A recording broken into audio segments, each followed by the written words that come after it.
कक्षा 10 के MP board के सभी विद्यार्थियों की होने वाली बल्ले बल्ले, क्योंकि देखिए मैं आपके लिए 5 फरवरी के लिए सेट बी, सेट सी, सेट डी, ई और एफ ये 6 पेपर लेकर आया हूं। जिस बच्चे ने कर ली नहीं, गारंटी है यहां पर अब की बार 90 पार। इनके अलावा कोई सा दूसरा वीडियो देखने की जरूरत नहीं है। ये पेपर आप सोल्व कर लो और पूरा सॉल्यूशन के साथ दूंगा। ऐसा नहीं है कि एक एक प्रश्न पूरा 23 तक समझाऊंगा। नवाब साहब ने खीरों की पाखों का क्या किया था, तो उन्होंने खिड़की से बाहर फेंक दी थी। वाच्य जो है ना वो 3 प्रकार के होते हैं। प्रगतिवाद के कवि माने जाते हैं, तो प्रगतिवाद के जो कवि है ना रामधारी सिंह दिनकर। विनय पत्रिका के कवि का क्या नाम है, तो विनय पत्रिका है ना तुलसीदास जी ने की रचना है। वीर रस का स्थायी भाव, देखिए वीर का क्या होता है, उत्साह होता है। हमेशा रस का स्थायी भाव जरूर पीते हैं। और 10 रस है, जैसे श्रृंगार का रति है, हास्य का हास है, ठीक है। तो इस तरह से ये वीर रस का स्थायी भाव हो गया उत्साह। कर्तवाच्य में क्रिया कर्ता के अनुसार होती है। भोलानाथ का यदि हम असली नाम बताए तो वो है तारकेश्वर नाथ। सूरदास के गुरु कौन थे, वल्लभाचार्य। श्रृंगार रस का स्थायी भाव, देखिए जैसा कि मैंने यहाँ पर बताया ही आपको, वीर रस का स्थायी भाव पूछ लिया, यहाँ पर पूछ लिया श्रृंगार रस का स्थायी भाव। आप तो बिल्कुल अच्छे से तैयारी करिए, मैं आपके साथ हूँ। पूरी जानकारी जो आपको दे रहा हूँ तो सारे पेपर आप कंप्लीट कर लीजिएगा, ठीक है। ये देखिए सरोटा छंद में 4 चरण होते हैं और श्रृंगार रस का स्थायी भाव हो गया है आपका रति। नेताजी की जो मूर्ति है वो संगमरमर ने बनवाई गई थी। कई अंकों वाली रचना को हम कहते हैं नाटक। देखिए नाटक जो होते हैं ना, अंक का मतलब होता है एपिसोड, जिन्हें हम इंग्लिश में एपिसोड कहते हैं ना, वही आपके नाटक के। तो कई अंकों वाली रचना होगी नाटक। आदमी जात का आदमी, ठीक है, तो ये जाएगा पतितों के देश में। प्रति एक, प्रति धन एक, मैया, मैया का जाएगा कड़वा तेल लगा। योग का संदेश उद्धव, और पंचवटी का आपका आ जाएगा खड्ड काव्य। अब एक वाक्य में या एक शब्द में उत्तर। शब्द शक्ति के कितने प्रकार होते हैं, शब्द शक्ति कितने प्रकार होते हैं, 3।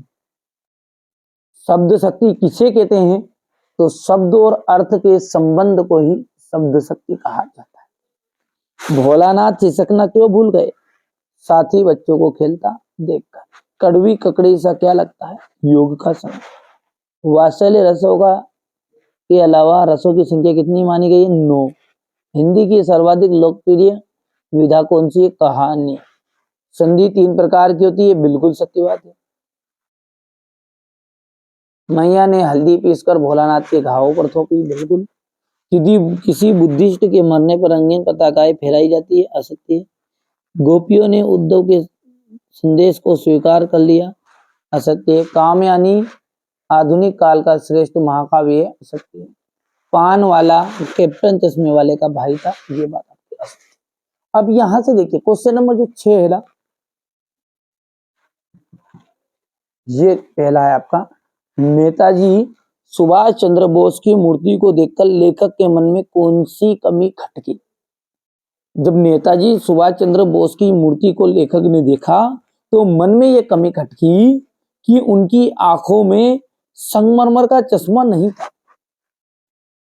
ये सामान्य से चौड़े चश्मे का फ्रेम मूर्ति पर पहना दिया गया है। ये आप अच्छे से कंप्लीट कर लेना, स्क्रीनशॉट लेते चलना है ना। बिस्मिल्लाह खां को शहनाई का नायक क्यों कहा गया। देखिए शहनाई जो होती है ना, मंगलिक अवसरों पर बजाई जाती है। जैसे जो हमारे खुशी का समारोह है ना, उन पर हमारी शहनाई बजाई जाती है। इसे मंगल ध्वनि, इसलिए इसे मंगल ध्वनि कहते हैं। अर्थात वहां ध्वनि जो मंगलकारी हो, ठीक है, ठीक है भैया, मंगलकारी हो, उसे अपन क्या कहते हैं, मंगल ध्वनि कहते हैं। और यहां ध्वनि प्रातः काल मंगला आरती के समय भी बजाई जाती है। बिस्मिल्लाह खां जीवन भर शहनाई की साधना में लगे।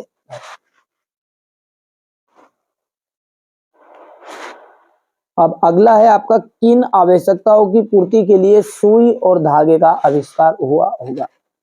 ऐसी कौन सी आवश्यकता थी जिसकी पूर्ति करने के लिए सुई धागे का आविष्कार हुआ? तो देखिए, प्रारंभ में मनुष्य नंगा रहता था, उस समय तन पर ढकने के लिए साधनों का कोई रूप नहीं था। सर्दी, गर्मी आदि से बचने के लिए तन ढकने का उपाय करने की जो भावना है, उसने ही सुई धागे का आविष्कार किया होगा। धूप, ठंड, कोहरे आदि से बचने के लिए चमड़े के पत्तों या कपड़े से तन ढकने के लिए वस्त्र सिलने के लिए सुई धागे की खोज की गई होगी। ठीक है, यहाँ से आप बढ़िया से इसको देख लीजिए, सॉल्यूशन को अच्छे से। ठीक है भैया, चलिए अब अगला जो क्वेश्चन है आपका देख लेते हैं। ठीक है, भगत के व्यक्तिगत, ये भगत है ना, भगत के व्यक्तिगत और उनकी वेशभूषा का अपने शब्दों में चित्र प्रस्तुत कीजिए। देखिए, बाल गोविंद जो भगत है ना, वो 60 वर्ष से भी अधिक आयु के थे। कितनी उम्र थी उनकी? 60 वर्ष, किंतु गोरे चिट्टे आदमी थे। उनके बाल सफेद हो गए थे, उनके बाल कैसे हो गए थे? सफेद हो गए थे। उनके माथे पर रामानंदी चंदन का टीका लगा होता था। ठीक है, उनके गले में तुलसी की बेडोल माला पड़ी रहती थी। ये आपका, ठीक है, ये आपका बाल गोविंद भगत का व्यक्तिगत की विशेषता है कि वो 60 वर्ष के थे, गोरे चिट्टे आदमी थे, बाल सफेद हो गए थे, उनके माथे पर रामानंदी चंदन का टीका हमेशा लगा रहता था, गले में तुलसी की माला पड़ी रहती थी। इस तरह से आप इसका सॉल्यूशन कर सकते हैं। अगला है आपका, राम वृक्ष बेनीपुरी अथवा यशपाल का साहित्य परिचय देना है। ठीक है, इनकी भाषा शैली बतानी है, रचनाएं बतानी। ये अपने एमपी बोर्ड में इतना ही आता है ना, कोई जीवन परिचय के अंतर्गत ज्यादा चीजें नहीं आती। चलिए तो इसका सॉल्यूशन दे देता हूँ। तो देखिए, राम वृक्ष बेनीपुरी का जो जीवन परिचय ना, ये आपने इसमें यहाँ पर ये नहीं पूछता है ना कि कब इनका जन्म हुआ, क्या क्या किया, ये एमपी बोर्ड में नहीं आता है अपने में। यहाँ से जब भी आप पढ़ लेना थोड़ा सा इसको। रचनाएं देखिए, पतितों के देश में, माटी की मूर्ति, लाल तारा और महाराणा प्रताप सिंह, ये इनकी प्रमुख रचनाएं हैं, है ना।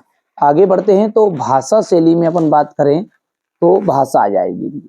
इनकी भाषा कैसी थी? व्यवहारिक थी, इनमें सजीव सरलता, ठीक है, इसमें सरलता, सुबोधता और सजीवता पाई जाती है। मुहावरे, कहावतें, ये मुहावरे कहावतों से भाषा की सुंदरता आ गई है। चलिए आगे देखते हैं शैली। इसकी शैली की जो विविध रूप है निम्न प्रकार के हैं। वर्णनात्मक शैली है, सबसे पहली क्या है? वर्णनात्मक शैली। इन्होंने किसी वस्तु अथवा, ठीक है, यहां पर आ जाएगा ये किसी वस्तु अथवा है, ये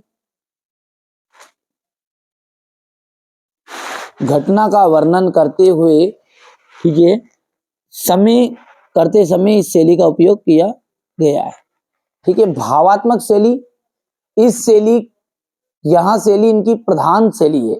इसमें भावों की प्रबलता और मार्मिकता देखने को मिलती है। तीसरा है आपकी प्रतीकात्मक शैली।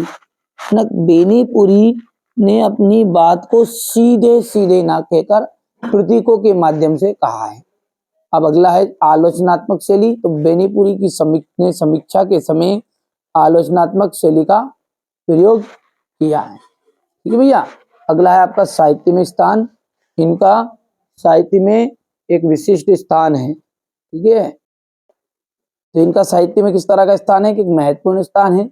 एक देशभक्त और साहित्यकार के रूप में बेनीपुरी जी का जो नाम है वो साहित्य में अमर रहेगा। ठीक है, तो ये आप बढ़िया से कंप्लीट कर लेना है। इसके आगे आपका है यशपाल जी का। तो जैसा कि एमपी बोर्ड में ये आपका जीवन परिचय यहाँ से नहीं पूछता, रचनाओं से पूछता है, स्क्रीनशॉट ले सकते हैं आप।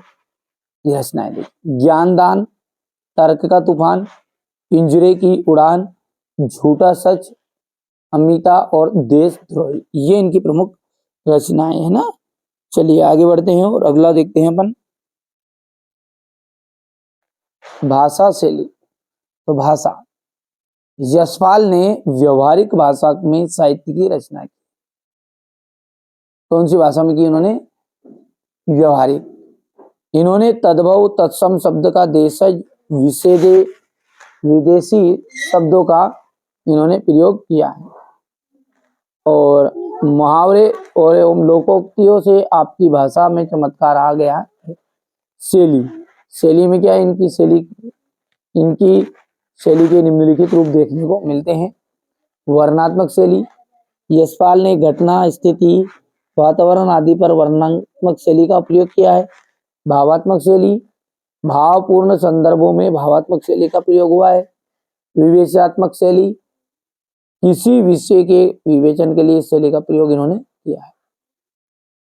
हास्य व्यंग्यात्मक शैली, ठीक है,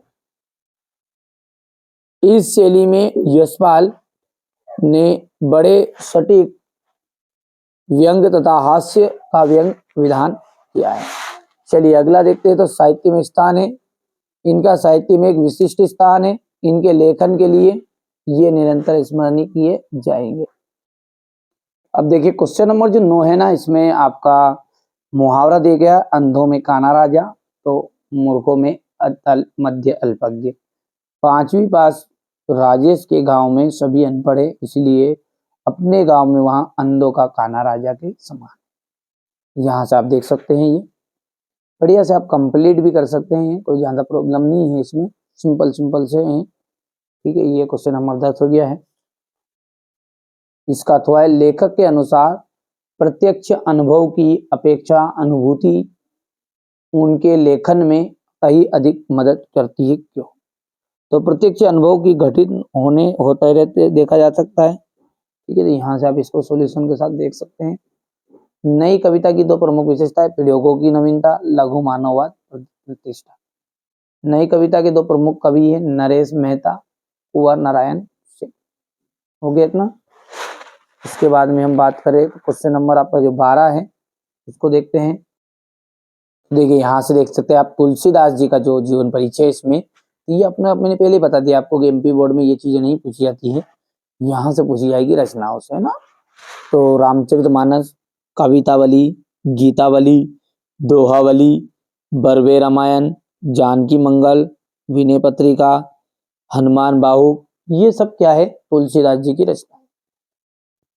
यदि हम बात करें तो इनकी काव्यगत विशेषता होगी, तो यहाँ से देख सकते हैं भाव पक्ष, है ना, भक्ति भावना।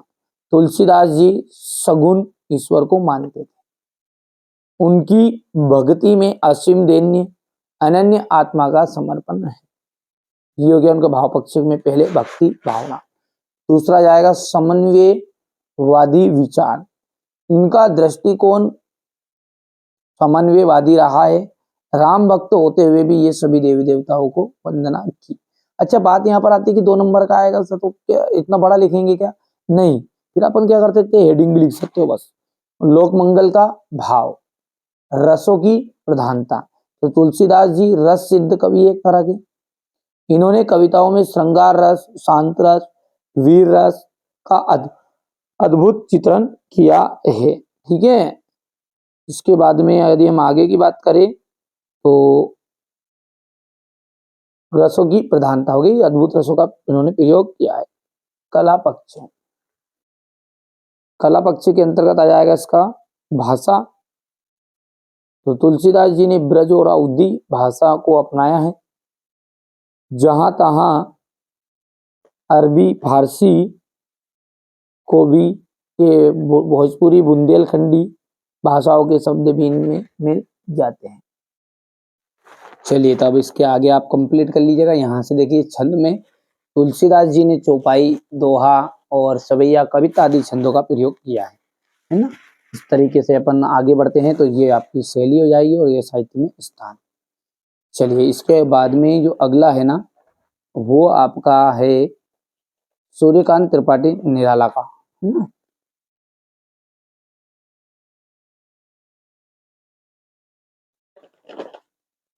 ये देखिए सूर्यकांत त्रिपाठी निराला का, है ना। यहाँ से ये तो अपने एमपी बोर्ड में आता नहीं है, यहाँ से रचना है।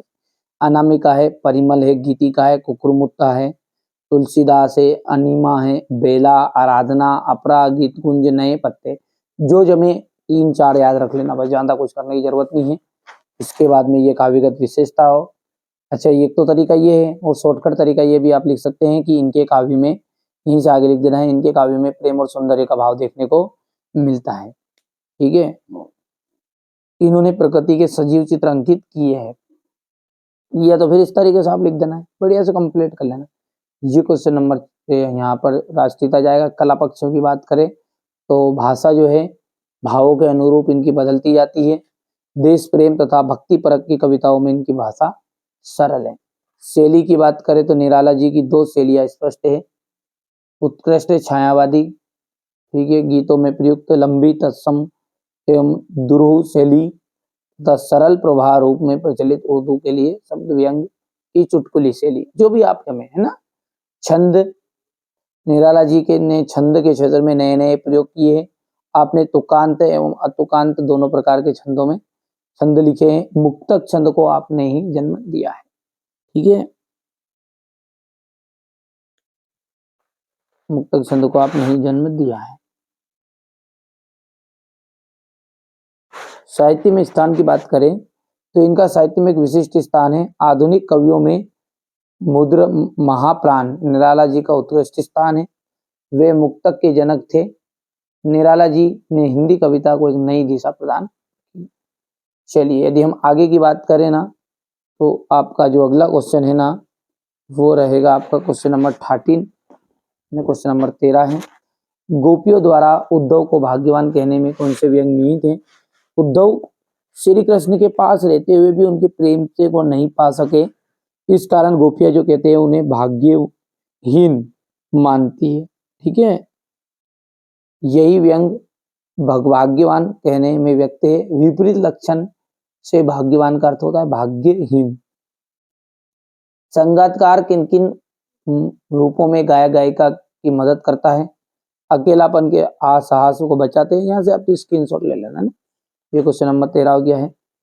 ये क्वेश्चन नंबर 14 पढ़ोगे जिसमें याद हो जाएंगे, बहुत सिंपल लैंग्वेज में लिखे हैं। ठीक है, क्योंकि केवल यही आपके लिए यहाँ पर बताए जा रहे हैं। आपकी बार 90 पार, जिन बच्चों ने वास्तव में 90 पार का सपना बनाया रखा है कि हाँ हमें 90 पार ही जाना है, तो उनके लिए ये वीडियो बहुत ही महत्वपूर्ण साबित होगा। महाकाव्य और खंड काव्य में अंतर। महाकाव्य में क्या होता है, पात्रों की संख्या अधिक होती है, इधर पात्रों की संख्या कम होती है। जब इसमें पात्रों की संख्या अधिक है तो बड़ा आकार रहेगा, छोटा आकार रहेगा, इसमें जीवन का संपूर्ण चित्रण होता है ना। थोड़े से और बिंदु आप लिखना चाहे तो यहाँ से बढ़िया से अच्छे से लिख लेना आपको कि ये देख लिए महाकाव्य में नायक का महान होना आवश्यक है, खंड काव्य में ऐसा जरूरी नहीं है। उदाहरण रामचरितमानस और जानकी मंगल, यहीं से आपको पूरा कर लेना है। ये लो स्क्रीनशॉट। ठीक है भैया, चलिए इसके बाद में यहाँ से देखिएगा स्थायी भाव और संचारी भाव में अंतर। स्थायी भाव जो होते हैं ना, वो क्या है वास्तव में, जो हमारे रस होते हैं, रस बोलते हैं ना अपन, श्रृंगार रस, ठीक है, हास्य रस, करुण रस, ठीक है, करुण रस के बाद में आपका भयानक रस हो गया है। ये जो रस है इन सभी के स्थायी भाव है। तो 10 रस है और 10 ही के स्थायी भाव यहाँ पर। और संचारी भाव जो है वो 33 माने गए हैं। ठीक है, एक रस का एक ही स्थायी भाव होता है और एक रस में कई संचारी भाव होते हैं। यहाँ स्थायी रूप से हृदय में विद्यमान है, यहाँ कुछ समय रहकर समाप्त हो जाते हैं।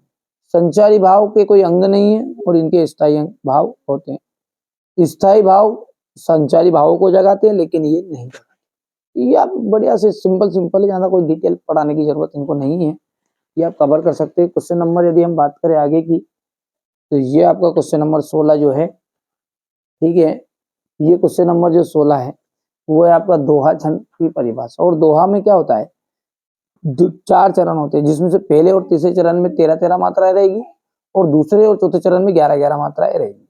यानी ये आपका एक अर्ध सम्मात्रिक छंद है। ठीक है, उदाहरण है रई मन पानी राखी है, बिन पानी सब सून, पानी गए ना उभरे, मोती माने सुन। जो भी आपका जो दोहा रहे ना, कोई सा दोहा लिख सकते हैं आप। ठीक है, मानवीकरण अलंकार की परिभाषा यहाँ से देख लीजिएगा, आप करना कंप्लीट है ना। आगे बढ़ते हैं, तो ये आपका यहां से रहेगा। ठीक है भैया। अगला देखिए आत्मकथा और जीवनी में अंतर, तो दो यहाँ पर है, ये तीसरा अंतर यहाँ पर आप लिख सकते हैं। तो इसे 4 अंतर करिएगा आप। ठीक है। संस्मरण और रेखा चित्र में अंतर है ना। चलिए यहां से देख लीजिएगा आप, ये संस्मरण और रेखा चित्र में अंतर है आपका। ये यहाँ पर बच्चों ने 2 ही अंतर लिखे, आप 4 अंतर कम से कम करिएगा, सर्च कर लीजिएगा, मिल जाएगा ना। अब क्वेश्चन नंबर जो 18 है वो देखिए आप क्या बोल रहा है। क्वेश्चन नंबर 18 में संदर्भ प्रसंग व्याख्या आपकी रहेगी, है ना। तो संदर्भ प्रसंग व्याख्या कर लेंगे। यहाँ से आप पहले तो एक बार है ना स्क्रीनशॉट ले लो बढ़िया से पेपर का, ताकि आपको कोई दिक्कत नहीं आएगी। ये क्वेश्चन नंबर 18 है। ये क्वेश्चन नंबर 19 रहेगा आपका, और ये 20 रहेगा। देखो ध्यान से आप। क्वेश्चन नंबर 20 के बाद में अपन बात करें तो क्वेश्चन नंबर ये 21 या 20 का हुआ, ये आपका 21 है और 22, और अंत में यदि हम बात करें तो ये क्वेश्चन नंबर आपका 23 रहेगा, है ना। ये आप बढ़िया से कंप्लीट करना है ना। चलिए तो मैं अब यहाँ से क्वेश्चन नंबर 18 का आपको स्क्रीनशॉट दे देता हूँ। ये बढ़िया से कंप्लीट करिएगा। यहाँ से आपको ये प्रसंग हो गई, ये व्याख्या हो गई। ठीक है। पहले स्क्रीनशॉट इतना 2 हिस्से में ले और बचा हुआ ये लो। अब ये इसका अथवा वाला है।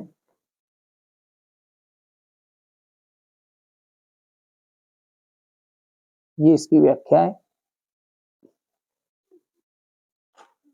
ये राष्ट्रीय एकता पर आपको अनुच्छेद लिखना था, यहां से देख सकते हैं। और आतंकवाद पर 2 दोस्तों के बीच में यहाँ पर आपको संवाद लिखना है।